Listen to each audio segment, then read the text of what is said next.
अस्सलाम वालेकुम नाजरीन, doctor Shumaila Hanif, consultant obstetric gynaecology, Fatima Memorial Hospital Lahore. आज की जो वीडियो है वो पोस्टमार्टम हेमरेज के बारे में है, यानी जचकी के दौरान खातून का बहुत ज्यादा ब्लड का लॉस होना।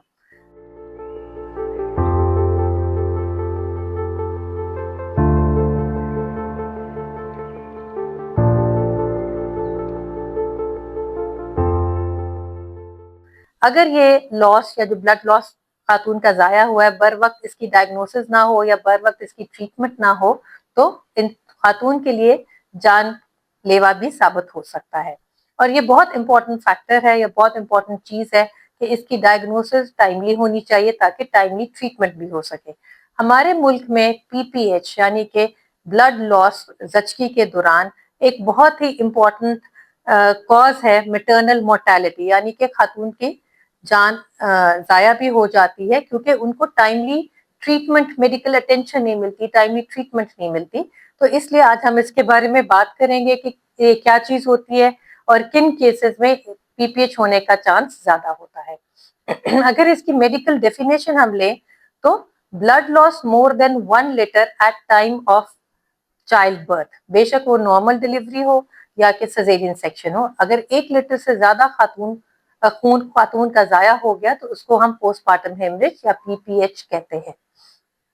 इतने ज्यादा खून जाया होने के साथ जो खातून का ब्लड प्रेशर भी कम हो जाता है, दिल की धड़कनें भी तेज हो जाती है, जिस्म जो है बिल्कुल ठंडा पड़ जाता है और गशी भी तारी होने लग जाती है। अगर ये टाइमली इसको एड्रेस ना किया जाए तो जो मेन ऑर्गन्स जिस्म के होते हैं, यानी कि ब्रेन, हार्ट, किडनीज, इनका भी खून की जो ब्लड फ्लो होता है ये कम हो जाता है, जिससे इन ऑर्गन्स का डैमेज और फेलियर भी हो सकता है, जो कि एक जानलेवा सिचुएशन भी बन सकती है। इंसिडेंट्स के बारे में बात करें तो अमूमन ये कहा जाता है कि 5% केसेस में खातून को पीपीएच होने का चांस है। इनके कुछ रिस्क फैक्टर्स हैं, यानी कि कुछ ऐसी खवातीन, होने को ये किसी को भी हो सकता है, पर कुछ केसेस में वो रिस्क फैक्टर उनके ज्यादा अगर हो तो उनमें पीपीएच होने का चांस ज्यादा हो जाता है।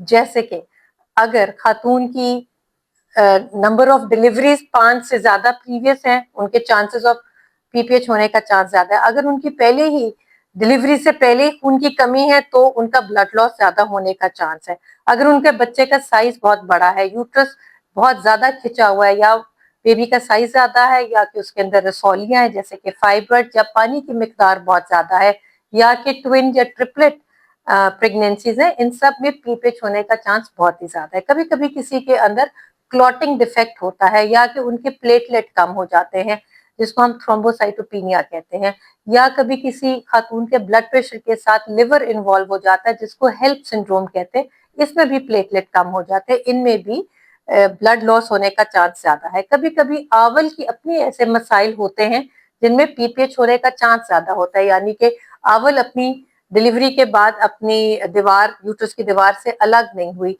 या उसकी जड़ें इतनी ज्यादा यूट्रस के अंदर खुबी हुई हैं, जिसको हम प्लेसेंटा एक्रीटा कहते हैं। कई दफा आवल जो है ये यूट्रस के मुंह के ऊपर डेवलप हो गई होती है, जिसको हम प्लेसेंटा प्रीविया कहते हैं। और कभी अब जो आवल है वो बिल्कुल प्रेगनेंसी के दौरान फट जाती है, जिसको हम प्लेसेंटल एब्रप्शन कहते हैं। इन सब केसेस में डिलीवरी के दौरान, डिलीवरी के फौरन बाद पोस्टमार्टम हेमरेज का चांस बहुत ज्यादा बढ़ जाता है। कई डिलीवरीज अगर प्रोलॉन्ग लेबर हो, या कि बहुत ही जल्दी लेबर हो, जिसको हम प्रेसिपिटेट लेबर कहते हैं, यानी कि 3 घंटों के अंदर ही डिलीवरी हो गई, इनमें भी पीपीएच का चांस ज्यादा है। उन केसेस में जिनमें फॉर्सेप्स और वैक्यूम का इस्तेमाल हुआ है, उनमें भी डिलीवरी का पीपीएच का चांस ज्यादा है। उन सिजेरियन सेक्शन में जिनमें जनरल एनेस्थीसिया इस्तेमाल हुआ है, उनका मामूली सा रिस्क ऑफ हैविंग पीपीएच भी बढ़ जाता है। तो ये मुख्तलिफ रिस्क फैक्टर्स हैं जो किसी खातून में हो सकते हैं, जिसमें पीपीएच होने का चांस ज्यादा होता है। डिवीजन करें तो ये 2 टाइप्स की होती है। एक हम कहते हैं प्राइमरी पीपीएच, यानी कि डिलीवरी के 24 घंटे के अंदर खून का जाया होना, उसको हम प्राइमरी पीपीएच कहते हैं। एक होता है सेकेंडरी पीपीएच, जो कि डिलीवरी के 24 घंटे से लेके 3 महीने तक, यानी कि 12 हफ्ते तक कभी भी उनको हेवी ब्लीडिंग का एपिसोड हो तो उनको भी हम पोस्टमार्टम हेमरेज कहते हैं। कौन सा सिम्टम या क्या सिम्टम होता है जो कि आपने गौर करना है और अपने डॉक्टर को इन्फॉर्म करना है। वो है कि आपको बहुत ज्यादा ब्लीडिंग शुरू हो गई है, आपके सारे कपड़े भीग गए हैं और ब्लड लॉस के साथ बहुत ज्यादा हेवी क्लॉट्स, बड़े बड़े क्लॉट्स भी निकलने लग गए हैं। आपकी दिल की धड़कन बहुत तेज हो गई, आपका ब्लड प्रेशर कम हो गया है, आपका सांस तेज हो गया है हेवी ब्लड लॉस के साथ। तो ये वो साइंस और सिम्टम्स हैं जिसपे आपको अपने डॉक्टर को फौरन रिपोर्ट करना चाहिए, क्योंकि इस पे फर्दर स्टेप्स लेने और फर्दर ट्रीटमेंट लेना फौरन ही बहुत ही इंपॉर्टेंट है।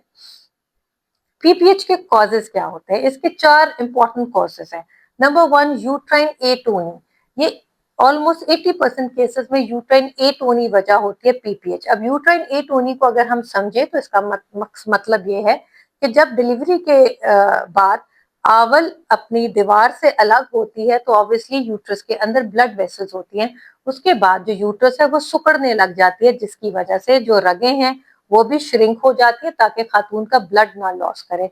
कभी कभी कुछ वजह से अगर यूट्रस बहुत अच्छी तरह नहीं सिकुड़ रहा तो उसमें ब्लड लॉस होने का चांस ज्यादा होता है।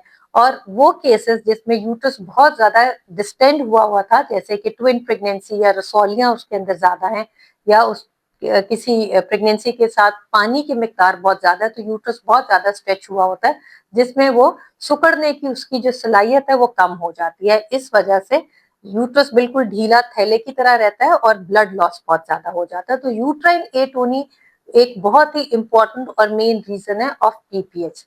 नंबर 2, कोई भी वेजाइनल या सर्वाइकल टीयर्स। डिलीवरी के दौरान अगर सर्विक्स के अंदर जो बच्चेदानी का मुंह है या वेजाइना के अंदर बहुत ज्यादा टीयर्स आ जाएं, उसको भी ब्लड लॉस का बायस बनता है। नंबर 3, रिटेन प्लेसेंटा। कभी कभी पूरी आवल नहीं सही तरह निकलती, वो अपनी दीवार के साथ चिपकी रहती है, उस सूरत में भी पीपीएच हो सकता है। कई दफा कुछ हिस्सा आवल का अंदर ही रह जाता है, जिसको हम रिटेन प्लेसेंटा कहते हैं।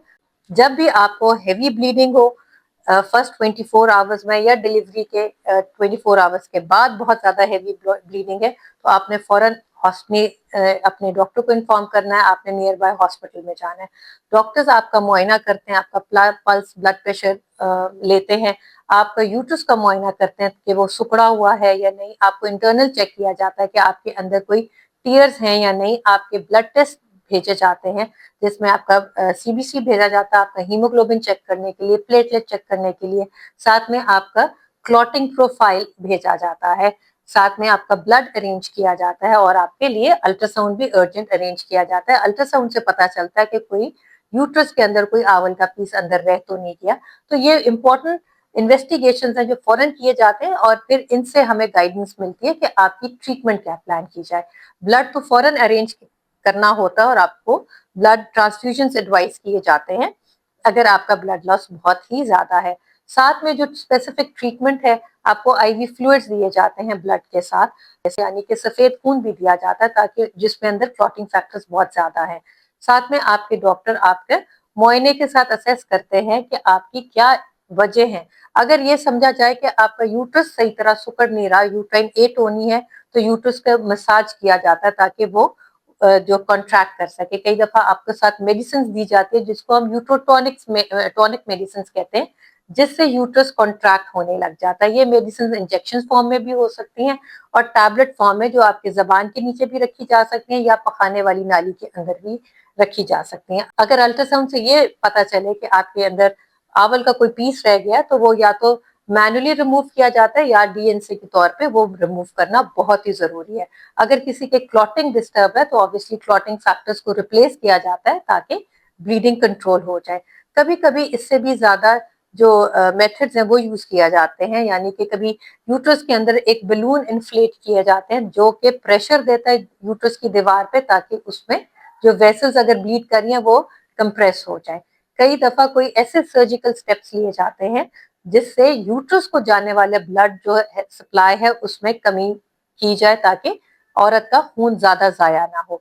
बाकी जितने मेथड्स और टेक्निक्स किए गए उससे ब्लड लॉस कंट्रोल में नहीं आ रहा तो फिर यूट्रस निकालने का भी फैसला किया जाता है। आपको ये एडवाइस किया जाता है कि आप हेल्दी डाइट लें, आयरन रिच प्रोडक्ट्स लें, जैसे कि मीट लें, ग्रीन लीफी वेजिटेबल्स लें, ताकि आपका बॉडी खुद आयरन उसको मिले और वो हीमोग्लोबिन को नॉर्मलाइज करे। आपको अच्छी न्यूट्रिशन लेनी चाहिए, आपको एडिक्वेट हाइड्रेशन, कम से कम 8 से 10 ग्लास पानी जरूर लेने चाहिए।